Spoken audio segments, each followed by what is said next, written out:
"Open the door, or my associate will take it off its hinges," Victor hissed through the wood, followed by a massive, splintering kick that rattled my tiny apartment. My wealthy, untouchable uncle had brought his muscle to reclaim what he thought was rightfully his. Just days ago, he and my aunt had publicly humiliated me, mocking my inheritance, a rotting, raccoon-infested 1968 Ford truck, while they claimed the estate. They thought they were hunting a terrified, broke waitress. What they didn't know was that my backpack was now heavy with solid Swiss gold bars, conflict-free diamonds, and the exact ledger needed to send Victor's illicit empire crashing down. The mahogany-paneled office of Abernathy and Associates smelled of lemon polish, stale coffee, and simmering greed. Madeline Hayes sat near the back of the room, her hands folded tightly in her lap, trying to make herself as small as possible. The leather chair squeaked beneath her, a sharp contrast to the suffocating silence that had fallen over the room as the lawyer, Mr. Abernathy, cleared his throat. Across from her sat her Aunt Caroline and her cousin, Jasper. Caroline was a woman who wore her wealth like a weapon. Draped in a tailored charcoal blazer that cost more than Madeline's car, she tapped a manicured fingernail against the glass table, her eyes darting impatiently to the grandfather clock in the corner. Jasper, 24 and perpetually smirking, was busy scrolling through his phone, barely acknowledging the gravity of the day. They were here for the reading of Henry Caldwell's will. Grandpa Henry had been a fixture in Madeline's life, the only one, in fact. When her own parents had died in a car accident 15 years ago, it was Henry who took her in. He was a quiet, rugged man with grease permanently stained into the creases of his knuckles. He ran a small, struggling mechanic shop on the edge of Oak Haven, Oregon, and lived in a sprawling, dilapidated farmhouse that had been in the Caldwell family for 3 generations. Caroline, Henry's only living daughter, had abandoned the farm decades ago, marrying a wealthy real estate developer and moving to the city. She only visited Henry when she needed a loan, or in his final years, to survey the property with the calculating eyes of a vulture waiting for its meal. "Let us proceed," Mr. Abernathy said, adjusting his half-moon spectacles. "I will read the stipulations as requested by the deceased, Mr. Henry James Caldwell." Caroline sat up straighter, a triumphant gleam in her eye. She had already hired contractors to bulldoze the farmhouse and subdivide the 70 acres of land. "To my daughter, Caroline," the lawyer read, his voice dry and devoid of emotion. "I leave the Oak Haven estate, including the farmhouse and the surrounding 70 acres of land, on the condition that all outstanding property taxes are settled by her estate." Caroline let out a soft, satisfied sigh. Jasper didn't even look up from his phone. "To my grandson, Jasper, I leave the contents of my Charles Schwab investment portfolio to be dispersed immediately upon my passing." "Wait, what portfolio?" Caroline interrupted, her brow furrowing. "My father was a mechanic. He didn't have a stock portfolio." "Actually, Mrs. Caldwell, your father made several astute investments in the late 1980s. The portfolio is currently valued at roughly $450,000, Mr. Abernathy replied mildly. Jasper's head snapped up, his phone slipping from his hands and clattering onto the carpet. 450 grand? You're kidding. I assure you I am not. Caroline's smile widened into a beaming, predatory grin. The old man had hoarded cash while living like a pauper. It was a windfall they hadn't expected. Madeline felt a lump form in her throat. She didn't care about the money or the land. She just missed the scent of motor oil and peppermint that always lingered on her grandfather's plaid flannel shirts. She missed their quiet evenings, sitting on the porch listening to the crickets. And finally, Mr. Abernathy continued, his eyes shifting toward Madeline with a hint of unreadable sympathy. To my granddaughter, Madeline Hayes, you were the light of my twilight years, kiddo. I leave you the 1968 Ford F100, currently parked in the north barn. Treat her well and she'll take you where you need to go. Silence stretched across the room. Then Caroline laughed. It wasn't a polite chuckle. It was a loud, sharp bark of genuine amusement. The truck. He left you the rusted-out junker in the barn. Clear's throat. Jasper snickered, leaning back in his chair. Oh man, Maddie. Don't spend it all in one place. You might be able to get what? $200 in scrap metal for that thing? Assuming the tow truck driver doesn't charge you $300 to haul it away. Madeline's face burned. She stared at the floor, fighting the prickling sensation of tears in her eyes. It wasn't the lack of money that hurt. It was the public humiliation. That truck meant a lot to him. Madeline said quietly, her voice trembling just a fraction. It's an eyesore. Caroline snapped, her amusement turning instantly to disdain. It hasn't run in 20 years. The floorboards are rusted through, and it smells like a family of raccoons died in the upholstery. I want it off my property by the end of the week, Madeline. If it's not gone by Friday, I'm calling the scrapyard myself. Mr. Abernathy frowned. Mrs. Caldwell, there is a grace period for the removal of inherited Friday, Caroline repeated, standing up and smoothing her blazer. Come along, Jasper. We have an estate to liquidate. As they swept out of the office, leaving a trail of expensive perfume in their wake, Madeline remained seated. She felt hollowed out. Grandpa Henry had loved that truck. He used to sit in the driver's seat with her when she was 7, letting her steer the massive wheel while he made engine noises, telling her stories of driving it across the country before she was born.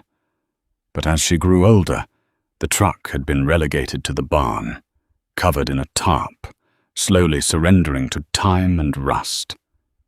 Why had he left it to her? Why single out a piece of rotting metal while giving the rest of the family the actual wealth?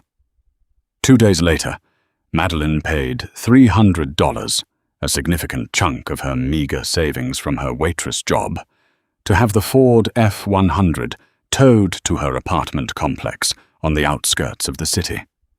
When the flatbed dropped the truck into her assigned parking space, her neighbors peeked out from behind their blinds. The truck was a monstrosity. The original sky blue paint was entirely consumed by a cancerous, flaking orange rust. One of the headlights was smashed, the tires were dry rotted and flat, and the bed was filled with damp leaves and empty oil quarts. Her phone buzzed in her pocket. It was a text from Jasper. Saw the tow truck pass by the cafe. Nice ride. Don't forget to update your tetanus shots. Madeline shoved the phone back into her pocket, tears of frustration finally spilling over. She grabbed a bucket, a scrub brush, and a bottle of heavy-duty cleaner. If this was the only thing she had left of the man who raised her, she was going to at least make it look respectable.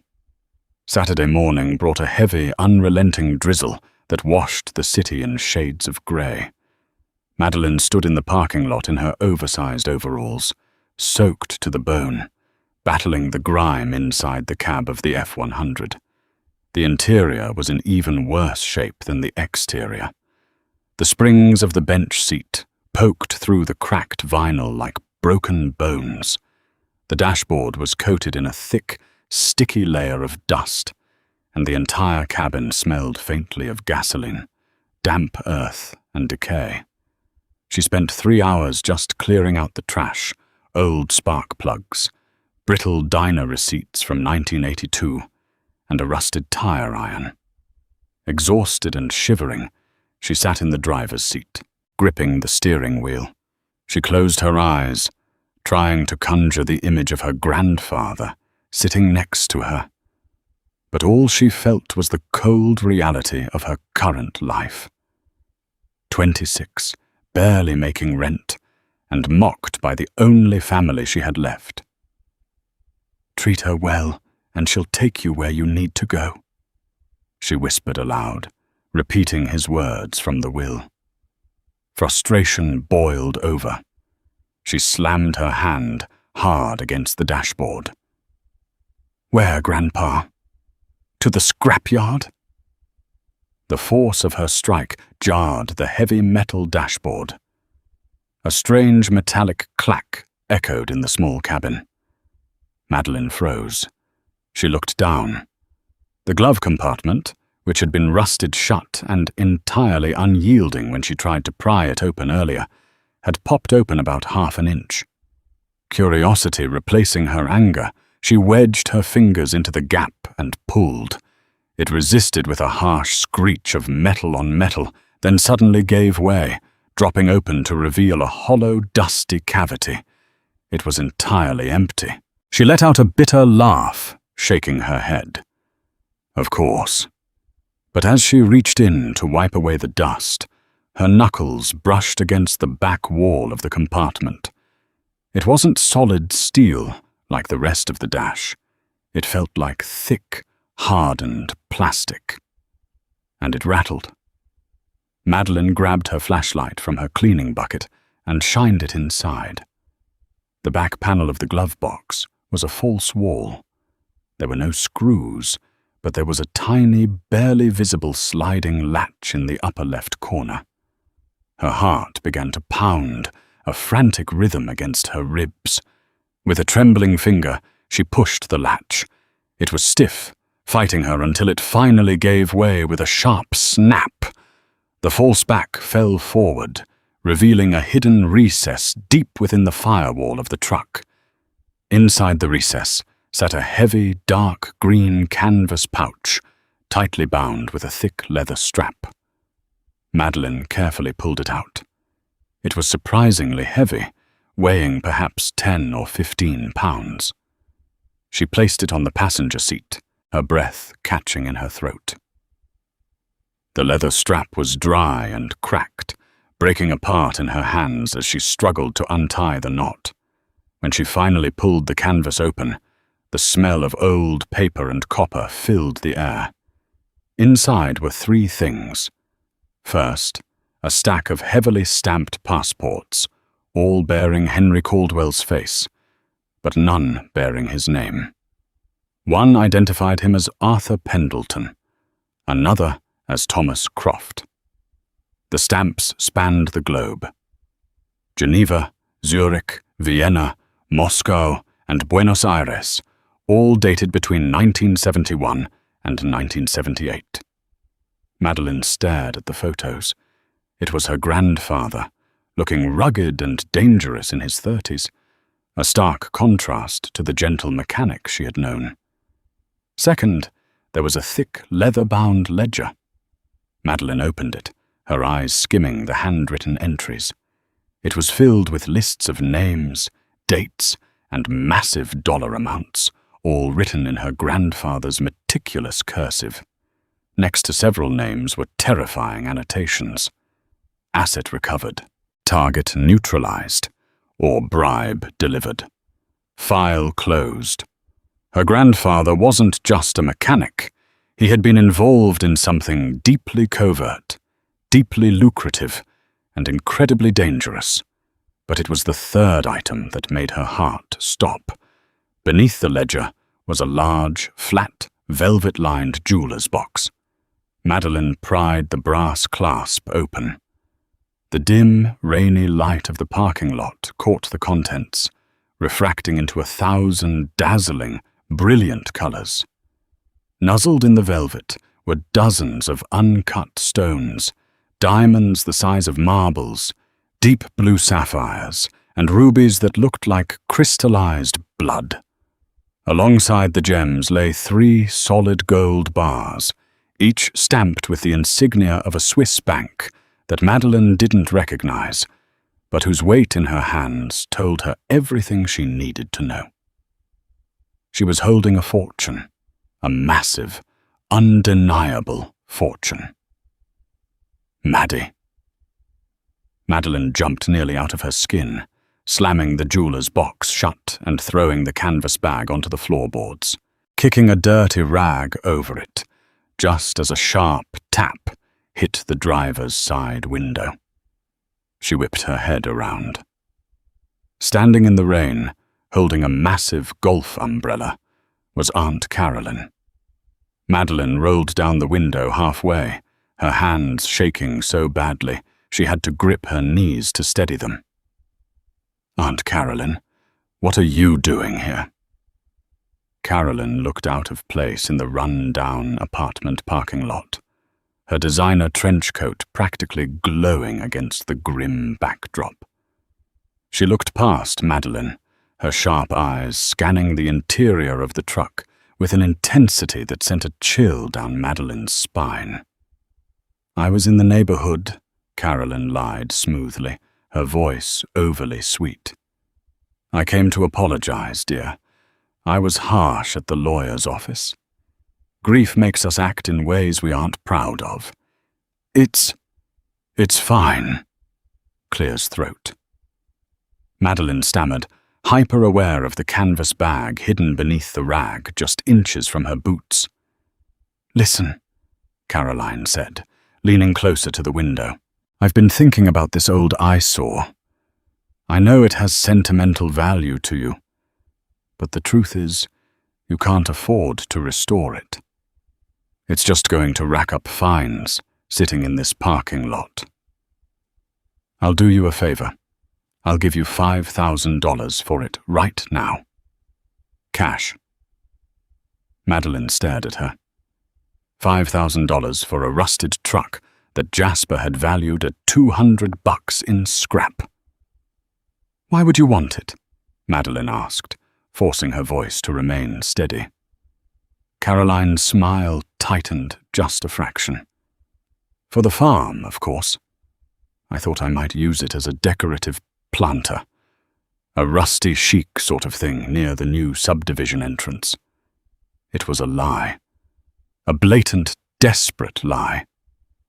Madeleine remembered how Caroline had treated Henry, how she had practically spat on his memory just 2 days ago, and now she was offering a massive overpayment for a truck she despised.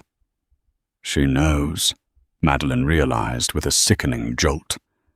She knows there's something in the truck. "I appreciate the offer, Aunt Caroline," Madeleine said, carefully rolling the window up a few inches, "but Grandpa left it to me. I'm going to keep it." Caroline's fake smile vanished, replaced by a look of sheer, venomous rage. She grabbed the edge of the glass, stopping it from rolling up further.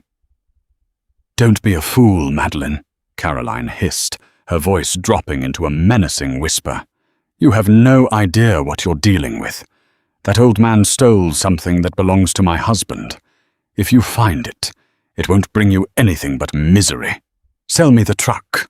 Let go of my window," Madeleine said, her fear suddenly giving way to a fierce, protective anger.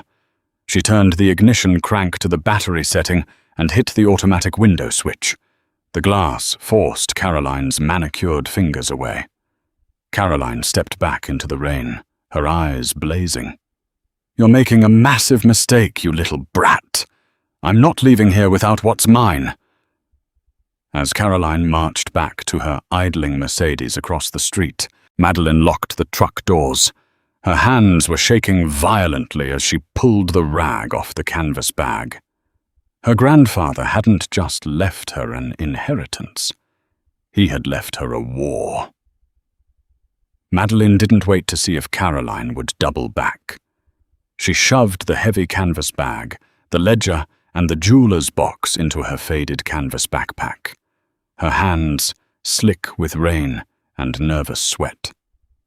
She abandoned her cleaning supplies in the mud, locked the rusted door of the F-100, and sprinted up the 3 flights of stairs to her apartment. Once inside, she locked the deadbolt, threw the chain, and collapsed against the front door, gasping for air. The dim light of her tiny living room cast long, unsettling shadows. She dumped the contents of the backpack onto her cheap laminate coffee table. The gold bars hit the wood with a heavy, authoritative thud. The diamonds and rubies scattered across the velvet box, catching the glow of her cheap floor lamp. It was a king's ransom, sitting in a cramped 1-bedroom apartment that smelled of burnt toast and cheap laundry detergent. But it was the ledger that drew her attention. Madeline made a cup of black tea to stop her hands from shaking, wrapped herself in a blanket, and opened the leather-bound book. The early pages, dated in the 1970s, read like a sea thriller. Coded drops in Berlin, extraction coordinates in South America, and payments from foreign entities. Her grandfather, Henry Caldwell, had been a retrieval specialist. He specialized in recovering stolen assets for private, highly secretive clients. But as she flipped to the final quarter of the book, the dates shifted to the late 1990s and early 2000s. The global locations vanished, replaced by local addresses. Oakhaven, Oregon, Portland, Seattle. And then she saw it. Victor Harrington, Aunt Caroline's husband. Madeline read the entries, her blood running cold. Victor wasn't just a wealthy real estate developer.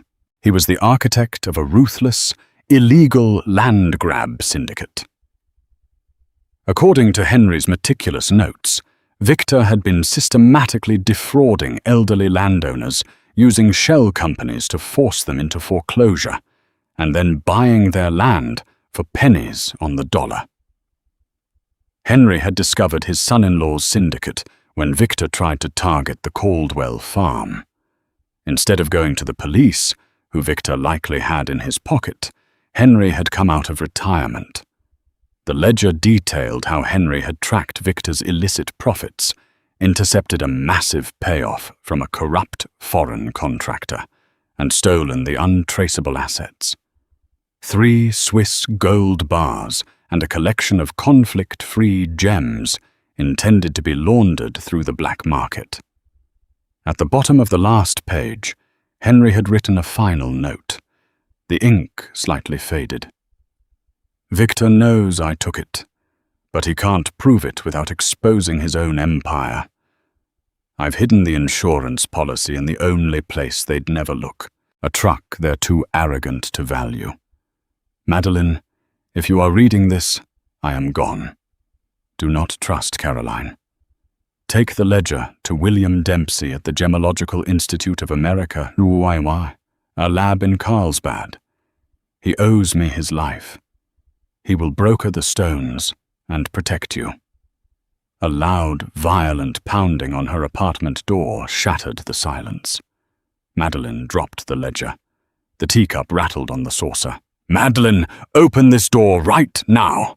It was a man's voice, deep, furious, and dripping with authority.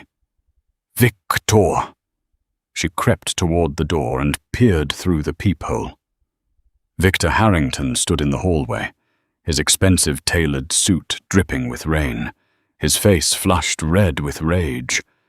Behind him stood a large, expressionless man in a dark windbreaker.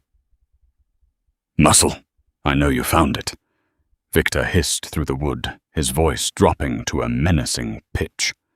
"Caroline told me you were acting strange. Open the door, or my associate will take it off its hinges. You don't want to play this game, little girl."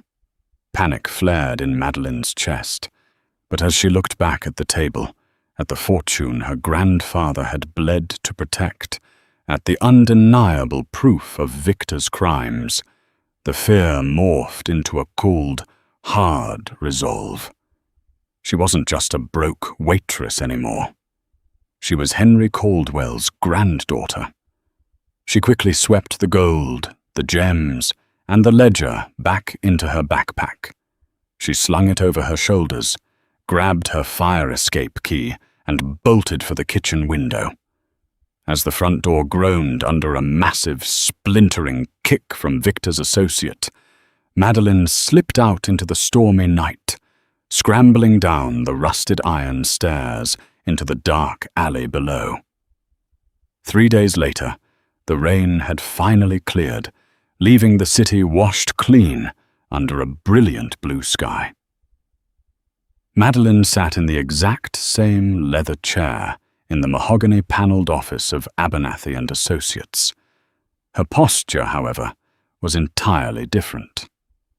She sat straight, her shoulders squared, projecting a calm confidence she hadn't possessed a week ago.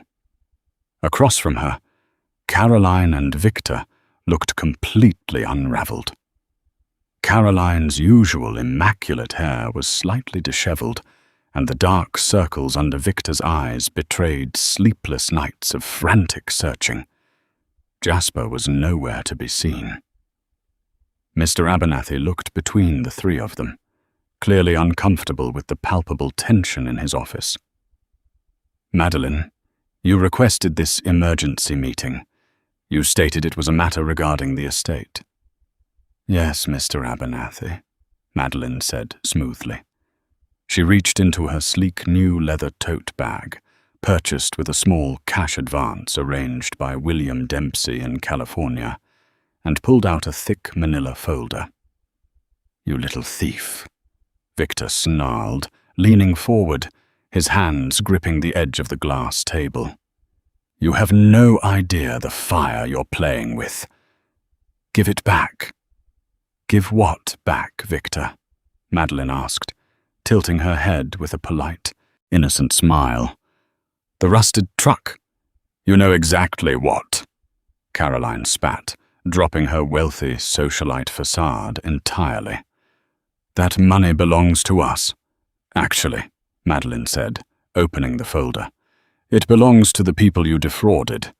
But since they can't be easily compensated without a massive federal investigation, it's going to serve as my grandfather's severance package." She slid a photocopied page of the ledger across the table. Victor looked at it, his face draining of all color. It was the page detailing his shell companies, the bribes paid to county judges, and the exact routing numbers of his offshore accounts. "Where did you get this?" Victor whispered, the bluster instantly vanishing from his voice. "Grandpa Henry was a very meticulous record keeper," Madeline said calmly. "I spent the last 2 days in Carlsbad, California. I met with a man named William Dempsey. He appraised the physical assets Grandpa left me, and he also authenticated these records. Right now, the original ledger, along with sworn affidavits, is sitting in a secure safety deposit box at Chase Bank in downtown Portland." Caroline looked at her husband, panic rising in her chest. "Victor, what is she talking about?" Madeline didn't let him answer. "Here is the deal. I keep the truck, and I keep everything that was inside it. You will never approach me, call me, or come near my property ever again. If I see either of you, or if anything happens to me, if I so much as trip on a sidewalk, William Dempsey has standing instructions to forward the original ledger to the FBI, the IRS, and the state prosecutor." The silence in the office was deafening. The ticking of the grandfather clock seemed to echo like gunshots. Victor swallowed hard, his eyes glued to the photocopied page. He was a predator, but he wasn't stupid. He knew when he had been outmaneuvered. "You think you're so smart," Caroline sneered, trying to salvage some scrap of pride. "Fine. Keep the dirty money. I still have the farm, the 70 acres, and Jasper's portfolio." Madeline couldn't help but smile. "About that, Mr. Abernathy, could you clarify the stipulation regarding Aunt Caroline's inheritance?" The lawyer adjusted his spectacles, looking bewildered but compliant. "Mrs. Caldwell inherits the estate on the condition that all outstanding property taxes are settled by her." "Exactly," Madeline said. She pulled a second document from her folder and slid it toward Caroline. Grandpa Henry didn't just hide assets. He also engaged in a bit of creative accounting to protect the land. He legally tied the farm's deed to one of Victor's defunct shell companies. The IRS audited that company 2 years ago. Caroline's eyes widened as she read the document. "What? What does this mean?" "It means," Mr. Abernathy interjected, reading the paper over her shoulder, "that the property taxes and federal penalties attached to the Oak Haven estate currently total just over $6 million. By legally accepting the inheritance, Mrs. Caldwell, you have assumed responsibility for that debt." Caroline dropped the paper as if it had burned her. No, that's impossible, Victor." Victor didn't look at her. He buried his face in his hands, realizing that the old mechanic he had mocked for a decade had orchestrated his absolute ruin from the grave. Madeline stood up, smoothing her jacket. She felt lighter than she had in years. The heavy, oppressive shadow of her family's cruelty had finally been lifted. "If you'll excuse me," Madeline said, walking toward the door, "I have a mechanic waiting. I'm having a 1968 Ford F100, fully restored. I hear a fresh coat of sky blue paint does wonders for an old classic." She walked out into the bright city streets, leaving the ashes of Victor Harrington's empire behind her. Grandpa Henry had promised the truck would take her exactly where she needed to go. And looking at the boundless horizon ahead of her, Madeline knew he had been absolutely right. If Madeline's incredible journey from a mocked granddaughter to a millionaire mastermind left you speechless, hit that like button. Make sure to share this video with anyone who loves a satisfying plot twist. And don't forget to subscribe to our channel for more thrilling real-life stories. What would you do if you found a secret treasure inside an old family heirloom? Let us know in the comments below.